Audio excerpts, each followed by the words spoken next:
Seja bem-vindo ao podcast Conexões de Esperança. Este áudio é reprodução de leituras e reflexões diárias matinais de textos de Ellen White, feitas pelo pastor Carlos Alvarenga por videoconferência, através do aplicativo Zoom e transmitidas ao vivo pelo canal Conexões de Esperança no YouTube. Nosso desejo é que sua experiência com Deus seja enriquecida com o que você vai ouvir a seguir. Hoje as nossas considerações estão baseadas no capítulo 83 do livro O Desejado de Todas as Nações. Nós lemos assim: Ao entardecer do dia da ressurreição, 2 dos discípulos se achavam no caminho de Emaús, pequena aldeia a cerca de 12 quilômetros de Jerusalém. Esses discípulos não haviam desempenhado papel saliente na obra de Cristo, mas eram crentes fervorosos dele.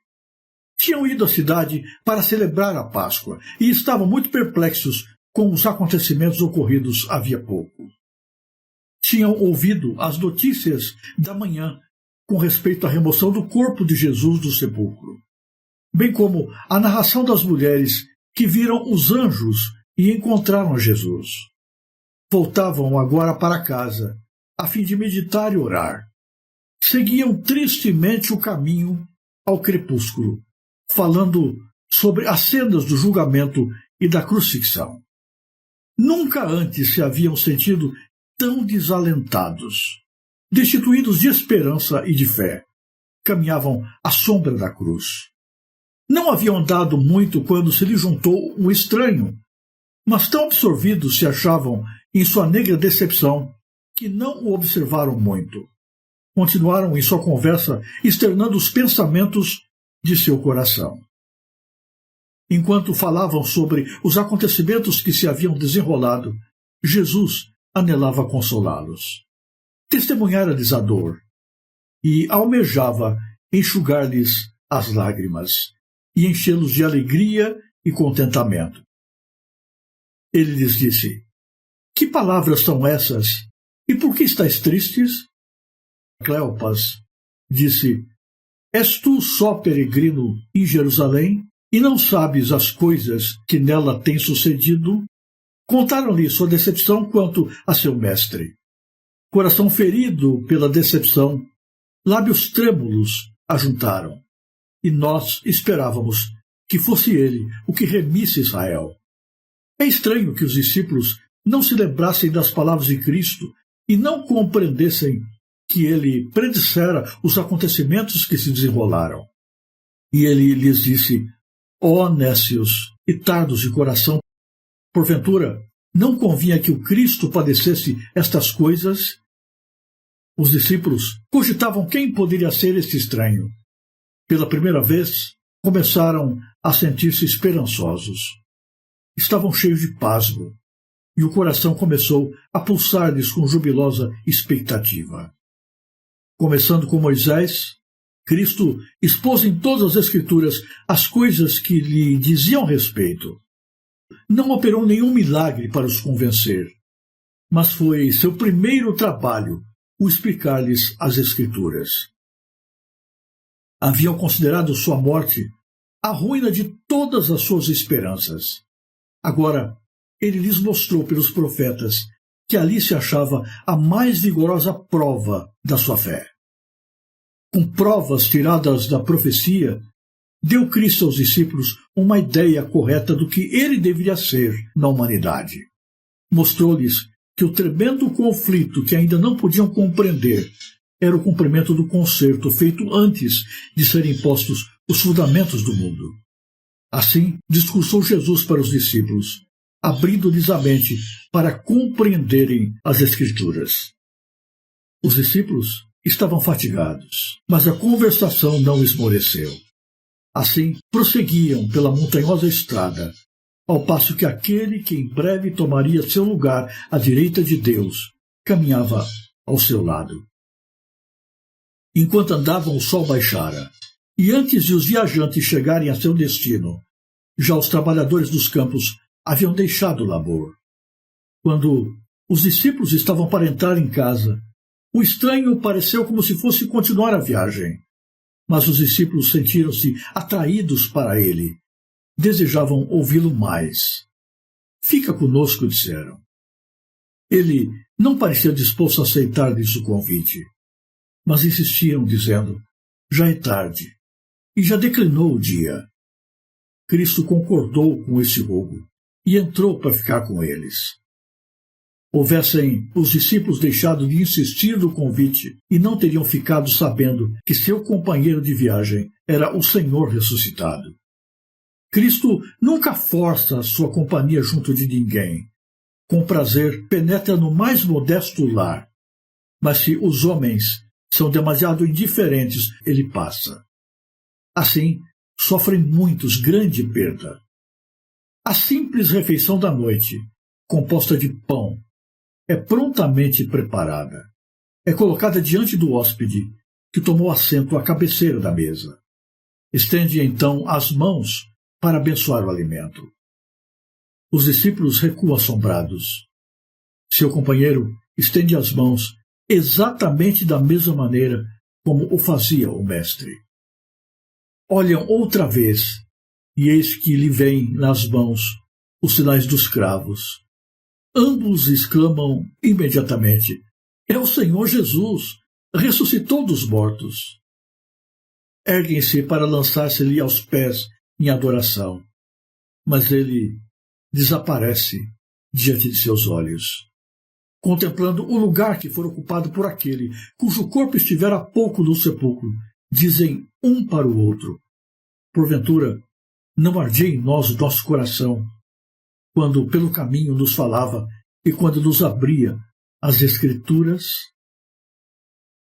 Mas com essas grandes novas a comunicar, não se podiam sentar e conversar. Deixaram a refeição intacta. E cheios de alegria, põem-se imediatamente a caminho, outra vez, pela mesma estrada por onde tinham vindo, apressando-se para dar as alvissareiras novas aos discípulos da cidade. Tendo na mão o cajado de peregrino, avançam sempre, desejando ir mais depressa do que ousam fazê-lo. A noite é escura, mas resplandece sobre eles o sol da justiça. Salta-lhes de alegria o coração. Parecem estar em um mundo novo. Cristo é um Salvador vivo. Não mais o pranteiam como morto. Cristo ressurgiu. Repetem uma e muitas vezes. Esta é a mensagem que vão levar a outros contristados.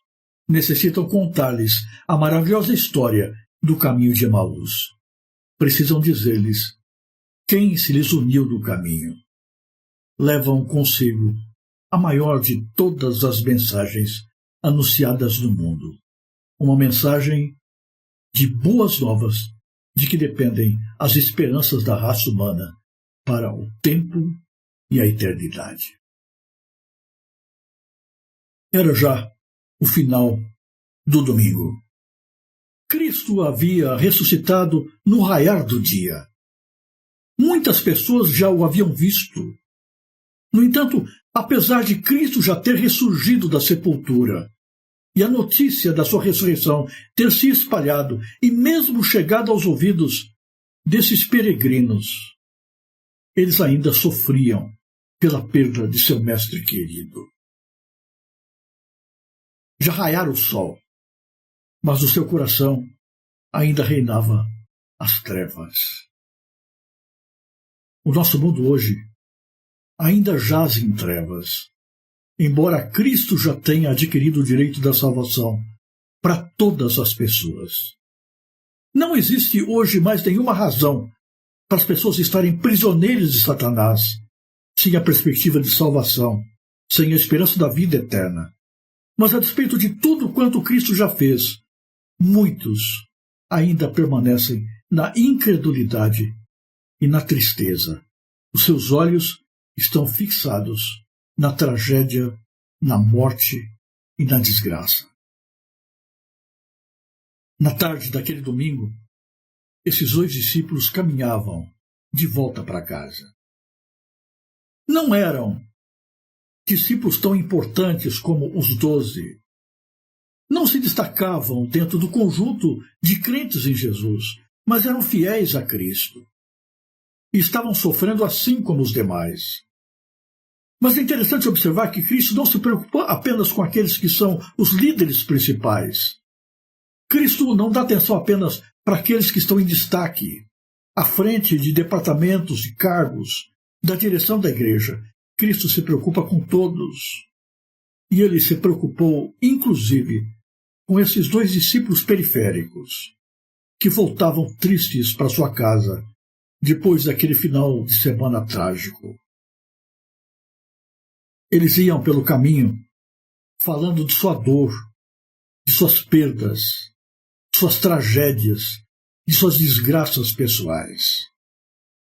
E quanto mais falavam, mais se lhes aumentava o sofrimento. Como seres humanos, às vezes ficamos fixados nas coisas ruins e nós repetimos todas as desgraças que nos acontecem na vida. E quanto mais repetimos, mais sofremos. Os seus olhos não conseguiam contemplar nada além disso. Mas eis que, de repente, junta-se-lhes no caminho um estranho. Eles não o conheciam, pelo menos não o reconheceram de pronto. E esse estranho, olhando para eles, pergunta: por que vocês estão tristes? Por que o semblante de vocês parece abatido? E eles respondem: você é um ET? Você não sabe as coisas que aconteceram? Você não ouviu do ocorrido em Jerusalém? Aquele que nós esperávamos ser o Messias foi condenado à morte, pregado a uma cruz. Os sacerdotes o mataram. E nós tínhamos esperança de que ele seria o Salvador. Jesus ouve a sua queixa, escuta a sua tristeza, não os interrompe nas suas lamúrias. Jesus ouve também cada prece feita por um coração dolorido. Cristo ouve cada clamor de uma alma que chora. Os seus ouvidos não estão fechados ao sofrimento das criaturas humanas. Jesus ouve a nossa dor, assim como ouviu a lastimação daqueles peregrinos. Mas Cristo não ficou apenas no ato de ouvir.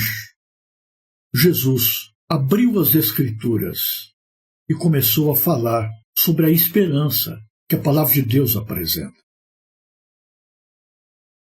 Na hora da dor e do sofrimento, palavras humanas não são capazes de consolar. Mas a palavra revelada de Deus tem poder. Quando está tudo escuro, é para a Bíblia que nos devemos voltar. Quando estamos imersos em lágrimas e dor, é para as Escrituras Sagradas que os nossos olhos devem se dirigir. As promessas da Bíblia não estão lá por acaso, são elas que sustentam a nossa fé. Jesus discorre das Escrituras sobre as profecias que falavam a respeito do Messias, apontando que elas todas eram reais e se cumpriram naquele que havia morrido sobre a cruz. Sem perceberem, chegam em casa. O sol já estava se pondo, e o estranho faz menção de continuar o caminho. Mas aqueles discípulos de Emaús insistem com o companheiro de viagem. Já é tarde. É perigoso continuar na estrada. Fica conosco. Entre em nossa casa. Participe do partir do pão conosco.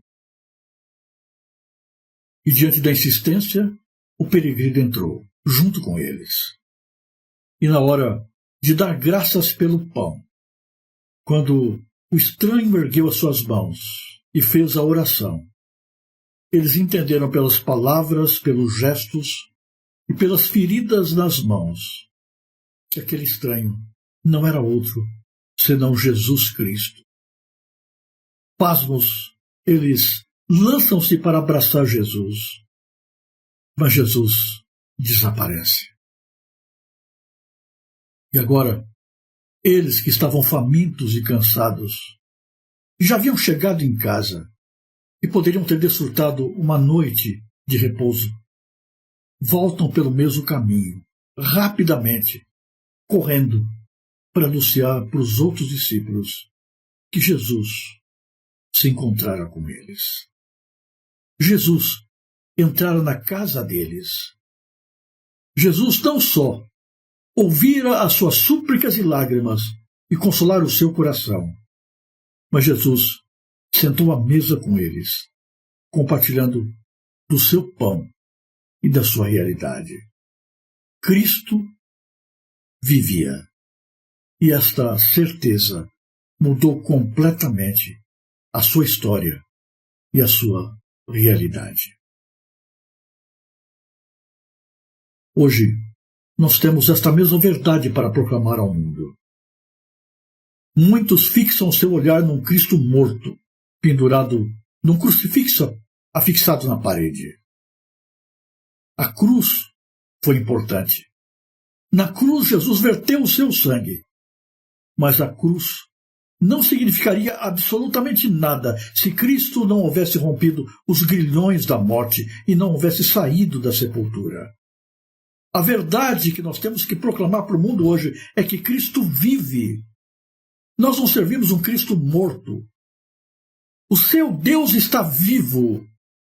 E você pode confiar nele. Ele cuida de você. Ele dirige a sua vida. Ele lhe ama.